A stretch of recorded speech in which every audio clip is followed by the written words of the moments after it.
You ask Tiger to solve. This deals with linear equations with one unknown.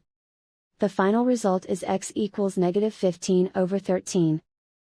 Let's solve it step by step. Simplify the expression. Group like terms. Simplify the arithmetic. Group all constants on the right side of the equation. Subtract 30 from both sides.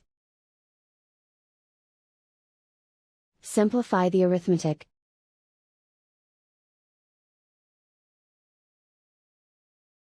Isolate the x. Divide both sides by 26. Simplify the fraction.